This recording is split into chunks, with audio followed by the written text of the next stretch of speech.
At the housewarming party, my husband's parents mocked me in front of everyone and said, "This is the house where we'll live with my son. If you want to live here too, pay $100,000. My husband was also laughing at me. I smiled and said, "I will cancel all transactions with your company. If you don't want to be abandoned by me, be careful." Mickey, my husband, was sneering at me with an ugly smirk. My mother-in-law, who was next to me, was also sporting a similarly creepy grin. "That's right, we'll make use of you thoroughly." Seeing that scene, I was desperately holding back my laughter. They haven't realized yet that the real misunderstanding was on their part. Pretending to be clueless, I raised my voice. "What? I'm no longer a daughter-in-law from a month ago." After a while, lively voices could be heard from the living room in the distance. Today relatives had gathered to celebrate the completion of our new house. The guests invited by Mickey and Melanie must have been surprised by the sudden developments. The moment they rushed into the living room, their faces turned pale at once. "You've done something outrageous. How could you do this?" "Don't worry. Everything was already prepared on this side." Now, the counterattack begins. "My name is April Wilson. I'm a nurse working in a small clinic in town. I live with my husband Mickey and my mother-in-law Melanie. We got married a year ago when I was 29 years old. Back then, I was working at a large hospital where I met Mickey as a patient. Mickey, who was hospitalized with a bone fracture, seemed to have fallen in love with me at first sight and began pursuing me earnestly during his hospital stay. April, I've never met anyone as kind and beautiful as you. Please consider a serious relationship with marriage in mind." After being discharged, Mickey continued to fervently express his feelings. Eventually, his confident proposal from a man working at a major company moved my heart. To be honest, I too strongly desired to get married. It was a time when I felt ready to settle down. Though our courtship was brief, such progress was possible for working adults. Nevertheless, my father was slightly critical of this marriage plan. "Hasn't it only been 6 months since you met? Is there a need to rush into marriage?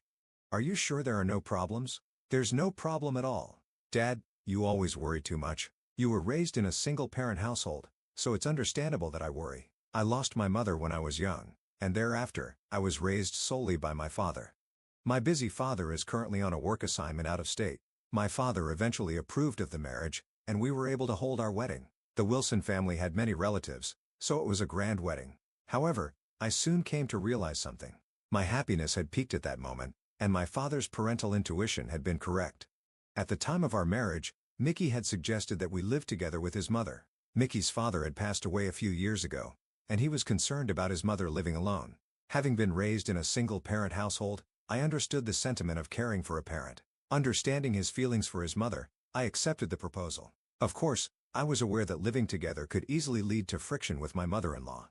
However, before the marriage, I felt that my mother-in-law was very approachable and cheerful. With that in mind, we chose a duplex apartment suitable for 2 households, anticipating minimal impact on our lives. However, this expectation turned out to be overly optimistic. Simultaneously with our marriage, Mickey and his mother's personalities changed dramatically, and I ended up being exploited by them. After getting married, considering pregnancy, I decided to switch jobs to a clinic with no night shifts. With this situation in mind, my mother-in-law insisted that I had the time and pushed household chores onto me. Consulting Mickey about the situation was fruitless. After our marriage, he shifted his focus to work-centric living, leaving household matters entirely to me. "Take care of my mother for me. I'm tired from work. Don't talk to me about such trivial things." "Trivial things? I'm really struggling here. The problem is that you can't handle it properly. Generally, wives are expected to manage such things skillfully. Why can't you do that?" Mickey always criticized me, insisting I manage things better. The man who had earnestly pursued me before our marriage seemed to have lost interest completely afterwards. His transformation was a profound disappointment to me. I hadn't expected such a situation, and I was utterly exhausted. However, I couldn't bring myself to consult my father. I didn't want to trouble him so soon into my married life. I tried to convince myself that Mickey and Melanie might be stressed by the new living environment, but their behavior only worsened day by day. Mickey frequently went out to drinking parties and seldom came home early. His business trips increased, and his time at home became even less. What was most unpleasant was that Melanie used a spare key to enter our place without permission while I was out. She would take my personal belongings without asking. Not only jewelry and bags, but she even took clothes that didn't fit her. When I found my expensive, stretched-out clothes dumped on the floor, I nearly cried and resolved to confront her. "Please do not use my belongings without permission. Using the spare key to enter our place when I'm not here is an invasion of our privacy." However, Melanie completely ignored my complaint. "What are you talking about? Moving between family members' rooms is natural. There's no such thing as privacy in a family. But in that moment, my anger took over, and I confronted her. Please apologize. This is utterly unacceptable. Unacceptable? What an exaggeration. I am a human being too. It's not unreasonable to have things I cannot forgive. If necessary, I will call the police. In response, Melanie, full of anger, retorted and shouted, "It doesn't matter. We are family, after all. Enough already." Shocked by her statement, I was at a loss for words. When Mickey returned home, I immediately told him about the incident, but he did not understand. Just before leaving the room to head to the bath, Mickey coldly said, "I expected some skills from you as a nurse, but you really are incompetent." Hearing those words, I felt unbelievable. I was overwhelmed by a sense of my world crumbling. This is impossible. I decided in my heart that I had to divorce. I didn't want to worry my father, but I was pondering how to bring it up, and how to stand up to this mother-in-law and husband. A few days later, Mickey suddenly proposed buying a house. He was enthusiastic about building a custom home to his liking, and I superficially complied. Might as well let him build the house he wants. The harassment from Mickey and Melanie continued, and I became increasingly disheartened. The new house was nearly completed, and it was 1 month before moving. "Look, next month is the move. Are you done with the packing?" "It's almost finished. I've put away clothes and dishes that are no longer in use." Cardboard boxes were stacked in a corner of the room. Seeing that, Mickey smiled broadly. "Good for you. I'll take you to the next house too. Someone incompetent like you is useless wherever you go. Be grateful." However, I had already made up my mind. "I won't follow you anymore. Please divorce me." "What? I refuse to work as a servant for you and your mother anymore. I am requesting a divorce." The moment I said those words, Mickey's face turned fiercely angry with rage. He raised his hand towards me without hesitation. When I realized it, I was on the floor from the strong impact. "Don't get cocky. You're not a house servant or a wife anymore. You're a maid. Pay $100,000 to celebrate the new house." A maid? With my hand on my slapped cheek, I looked up at him in disbelief. Mickey, revealing his true nature without hiding his lack of humanity, raised his hand again while I was still dazed. Not just his hand, but his foot too. And the verbal abuses were mercilessly directed at me. I just endured, but that was just on the surface. They had no way of knowing my true intentions. Inside, I was planning my revenge. I could not be satisfied with just a divorce anymore. Mickey did not notice me smirking while I crouched, and a month later, we moved into the new residence. It was a custom-designed house that Mickey had personally involved himself in the planning of. The house featured a spacious bedroom with a single bed, a fitness room, a study, and a bedroom and hobby room for Melanie. However, naturally, there was no room for me. Even a single stool placed in the kitchen was considered as Mickey had said. Mickey's attention to detail shines through. "How wonderful this house is. Your mother must be delighted to live here. This makes me a proper adult now. I'm satisfied to have repaid my mother." I could only look on with cold eyes at such superficial displays of parent-child affection. I whispered quietly, "Well, what a wonderful thing. Surely, the relatives will be surprised by this." It was a small trap I had set. As expected, Melanie immediately jumped at those words. "That's a great idea. Why don't we invite all the relatives to this wonderful house? Let's have a party to celebrate the new house." "Yes, let's do that. Maybe I'll brag to my uncle and cousins as well." Excited, the two immediately contacted their relatives and planned a grand housewarming party. Melanie, who was adept at showing off, was busy preparing for the party. Of course, these preparations involved exploiting me. And then, the first big event in the newly built duplex took place. About 10 people gathered, primarily relatives of the Wilson family. With many people assembled, the house naturally became lively. Melanie, dressed stylishly, greeted the relatives at the entrance, while Mickey proudly showed off the new residence's living room. True to their nature as a pair fond of appearances, the interior was adorned with sophisticated decorations. Indirect lighting and houseplants created a pleasant atmosphere, and the table decorated with flowers and fruits was lined with fine Chinese ceramics, while classical music played in the background. In Mickey's home theater, a hobbyist's dream, captivating foreign landscapes were displayed on the screen. Meanwhile, I was constantly cooking in the kitchen. Mickey's unsuspecting relatives commented upon seeing me hard at work. "April, you're doing so well. Mickey is really lucky to have a wife as beautiful and diligent as you." "That's not true." Just then, Mickey approached and spoke to me. "Come over here." "Okay." I had a bad feeling. Despite me still being in the middle of cooking, Mickey pulled my arm and led me to another room. Soon, Melanie followed, fixing me with a stern gaze. "I saw you looking happy being praised by my uncle." "That's not." "Don't lie. You were smiling." Then, Mickey looked down at me and sneered coldly. If you don't want to be abandoned by me, be careful. Melanie, standing next to him, was laughing as well. Yet, I decided not to let it bother me. But I had a plan too.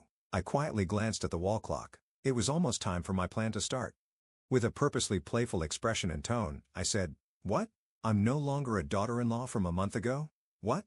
As they stared at me in shock, I stood up confidently. "Do you remember what Mickey said a month ago? That I am no longer a wife, but a maid. Melanie, you've treated me like a maid too, so you think I'm not a daughter-in-law either, right? What are you trying to say?" As soon as I started speaking, the atmosphere changed, and Mickey seemed overwhelmed. For a moment, he could not hide his confusion. Meanwhile, Melanie was snorting right next to him. "Yes, exactly. Since you are useless as a daughter-in-law, we treat you like a maid." When Melanie declared that, I was already listening to the murmur in the living room. It was starting. I secretly smiled. "That's right. I am no longer a daughter-in-law, nor am I a maid. I am leaving this house."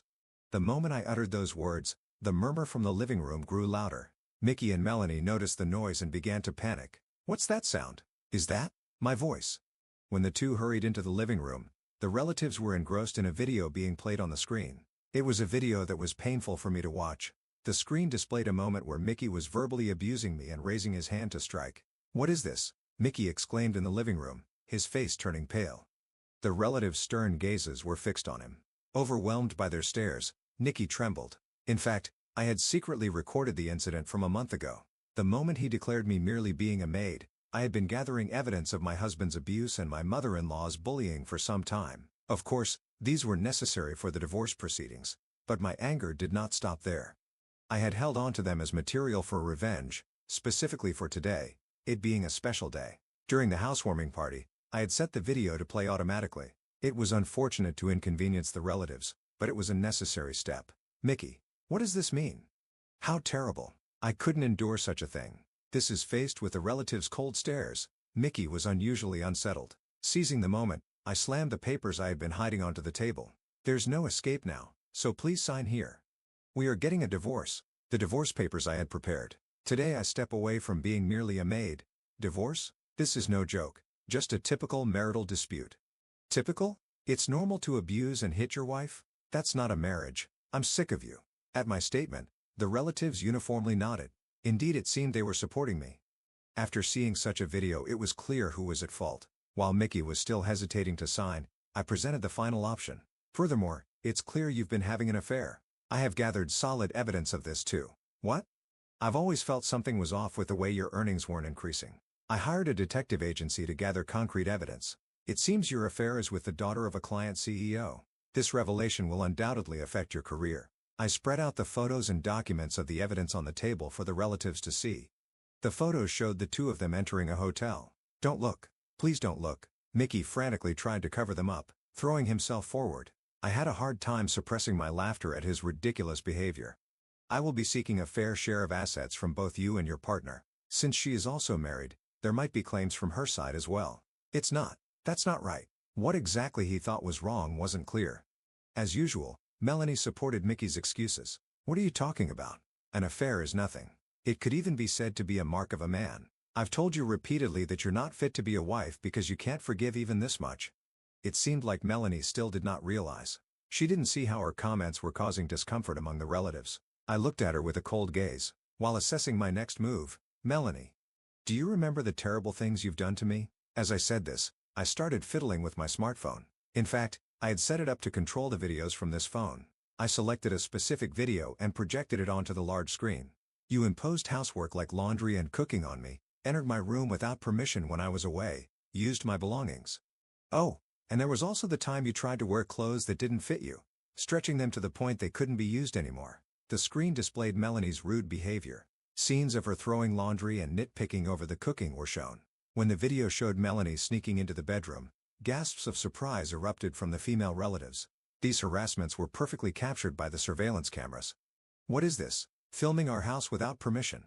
This is a violation of privacy." Melanie screamed angrily. It was too convenient for her to claim a violation now when she had denied my privacy rights before. Filming and revealing what happens inside a home is clearly a privacy violation, but at this point, I no longer cared about any accusations. After all, it was Melanie who had barged into my room uninvited and behaved as she pleased. It was clear who was acting inappropriately. The screen prominently displayed Melanie rummaging through clothes and accessories. She looked like a thief. "Stop it. Don't look." Melanie's face finally turned pale. Behind her, the female relatives commented, "Even Melanie. That's just awful. Unbelievable. If someone did that to me, I'd call the police immediately." They intensified their criticisms. Melanie grew increasingly flustered, but I pointed at her firmly and spoke loudly. "What I cannot forgive the most is that you broke a keepsake from my deceased mother. It was something precious, and you tried to laugh it off. You haven't paid a cent for the repairs. Do you understand how much you and your son have hurt me over this past year?" Lacking any human empathy. With that, the relatives finally took my side. They stood behind me, glaring at Melanie and Mickey with stern faces. "Melanie, Mickey, apologize to April. That's right. Don't you feel sorry for April?" While Mickey and Melanie were still reluctant, the pressure from the relatives finally made them apologize to me. "I'm sorry. I'm sorry." Though the apology was insincere, I pretended to accept it in front of the relatives. Prompted by his uncle, Mickey decided to fill out the divorce papers. After he signed it, I felt relieved and thanked the uncle. "Don't worry. If there is anything I can help with in the future, please don't hesitate to ask. You've had a tough time. If you need anything moving forward, I'll be here to support you, so just get in touch." "Thank you." To be honest, I was a bit worried because they were his relatives. However, in the end, the actions of Mickey and Melanie were abnormal. The relatives who cared about me until I left the house gave me their contact information. They told me I could reach out for support anytime. After the relatives had left, only a despondent Mickey and Melanie remained. Then I felt lighter. The first to speak in the quiet aftermath was Mickey, as expected. "You've done something outrageous. How could you do this?" Melanie also turned her surprise into anger towards me, but it no longer affected me. "This is what you call reaping what you sow. I'm going to submit the divorce papers now. I'll also take my belongings shortly." "I won't allow that. Give me the divorce papers." Mickey tried to snatch the completed divorce papers from me. However, just then, someone who had come in place of the relative stepped out from behind me and stopped him. "If you lay a hand on my daughter again, I'll do the same to you." He quickly twisted Mickey's arm behind his back. "Ouch! Ouch! Ouch, Dad." At just the right moment, my father appeared, and I quickly moved to his side to ensure my safety. My father, my sole supporter, had been informed in advance. He had rushed from his remote work location after hearing my plan to fight back today. No, it was just a small joke," Mickey pleaded. "There's no need to pretend anymore. I know everything that you've been having an affair, and what you've been doing to my daughter." When I found out, I was furious. "Ouch! Ouch! It hurts." As my father's grip tightened, Mickey cried out in pain. Furthermore, my father was noticeably larger than Mickey. In his younger days, he kept fit with boxing and American football. He still keeps up with running and weight training. Mickey, whose hobbies included watching movies and dining, and who had become somewhat overweight, stood no chance against him. And as a single father who raised me with care, my father was even more consumed by a desire for revenge than I was. He looked at Mickey with a chilling gaze. "About your affair partner, she is actually the daughter of the president of my company." "What? Then you work at XYZ Company?" "That's right. I'm the executive vice president of SUS Company." Mickey's face became pale in a matter of seconds. "I have already reported this matter to the president. Furthermore, according to the young lady, you initially hid the fact that you were married when you approached her. While she also bears some blame for continuing the relationship after the truth came out, the president was very angry with your tactics." At that moment, Mickey looked more desolate than at any other point today. It was the first I heard that my father's company was connected to Mickey's workplace. As I was still processing the surprise, my father, with a smile, returned to his stern gaze towards Mickey. "For your company, our company is a significant client. Honestly, there are plenty of other options available to us even without your products. But about that, when terminating our dealings, I will make sure to inform your president that due to issues on both sides, continuing business would be difficult. All transactions will be halted." Hearing these words, Mickey screamed and slumped down in despair. With this, Mickey will lose not only his prospects for advancement, but also his place in the company. His actions had caused trouble for the company. Mickey was completely drained of energy and stood dumbfounded. Beside him, Melanie screamed at my father, who was moving out my luggage, calling him a demon, a devil. Hearing this, I wondered if she was actually talking about herself, but the joy of leaving this house was greater. Excited to be moving my things, I transported all my belongings. Then, I got into the truck that my father had driven, and we set off. As the door closed and the car started moving, I saw them chasing after us in the rearview mirror. "Thief! Leave the maid and your belongings behind. Do you really think my company will believe you? Losing the contract with XYZ Company won't affect us at all." Hearing that, I was dumbfounded. Surrounded by such people, it's amazing you managed to live there at all. I think so too. Their disgraceful behavior was painful to watch until the very end, and it surely must have been witnessed by the neighbors as well. Residents peered out their windows, listening to their voices. I felt sympathy for anyone who had to continue living near them. After we turned the corner and they were out of sight, I expressed my gratitude to my father. "Thank you so much for everything today, Dad." "Not at all. I'd do anything for my precious daughter," he said with a smile, my hero, unchanged from my childhood. Later, the divorce papers were successfully processed. Given the abundance of evidence, it was only natural that Mickey was found to be at fault. We also settled the division of assets. Although the house went to Mickey, he seems to be struggling with the mortgage for the new home. Originally, he had relied on my income as a nurse and had chosen only high-end materials for the construction. That luxurious house was actually not suitable for our real lives. Due to Mickey's showy nature, both the title and the mortgage of the house were solely in his name. His savings were rapidly depleting due to the hefty monthly mortgage payments. I am truly relieved that we did not take out a joint mortgage. Of course, Mickey was also obligated to pay property division. He was being claimed not only by me, but also by the spouse of his affair partner. Since the president of his company was monitoring the payments, there were no delays in payments. The president had decided to ensure that the compensation would be paid to regain trust and was paying close attention to the payments to me as well. Mickey felt uncomfortable at his workplace and was in a psychologically uneasy situation. He was effectively sidelined within the company. How did it come to this? It remains as to how much longer Mickey, who has always been ostentatious, can endure his current circumstances. Moreover, the president's daughter, who was his affair partner, has also divorced and has been fired from the family company, XYZ Company, where she previously worked. I was also firmly demanding an apology from her. Having lived a pampered life as the president's daughter, she probably wouldn't realize her mistakes without going through something like this.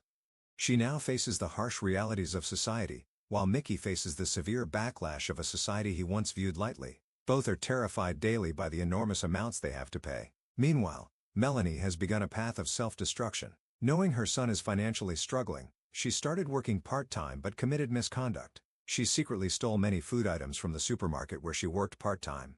When the inventory numbers did not match, the manager who suspected something checked the surveillance cameras and caught Melanie secretly taking items. When questioned, she did not show remorse, reportedly arguing, "There's so much here, a little bit will be fine. It's because you're so stingy that this store isn't doing well." Moreover, she was shocked to learn that she had been reselling some of the stolen goods online.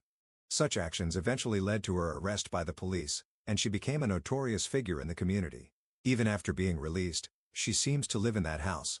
But it's a far cry from the fine home it once was, now completely run down. The house, built to keep up appearances, soon fell into disrepair due to a lack of regular maintenance. Years later, I learned that it had come to be known in the community as the garbage house. One day 3 years after the divorce, I found myself deeply contemplating marriage again. Encouraged by a friend, I decided to remarry a kind-hearted and gentle person who understood and supported me emotionally. I introduced him to my father, who quickly gave his approval, and I felt a true sense of relief about starting my married life again. Later, we were blessed with energetic twin boys, and our home became filled with vitality. However, parenting was challenging, and the generous support of our parents was indispensable. My in-laws were warm-hearted people who always valued proper manners and continued to respect my opinions and thoughts in parenting. After overcoming the hardships and challenges of my past, I was profoundly grateful to have met such wonderful people. My father also deeply loves his grandchildren, and his happy, doting expressions when with them are unlike any I've seen before. "Peekaboo. Look. It's Grandpa." "Oh, Dad, your face is so unguarded." "Really? Do you think so?" Although my father tries to compose his smile, he quickly returns to his gentle expression, completely embodying the face of a grandfather. Watching him makes me feel overwhelmingly happy. Beside me, my husband smiles warmly and leans in close. "Thank you for blessing me with such wonderful children. Let's continue to be happy together." "Yes, thank you so much." Moving forward, I am committed to nurturing a loving and warm family. Together with my beloved family, I look forward to building a new happiness.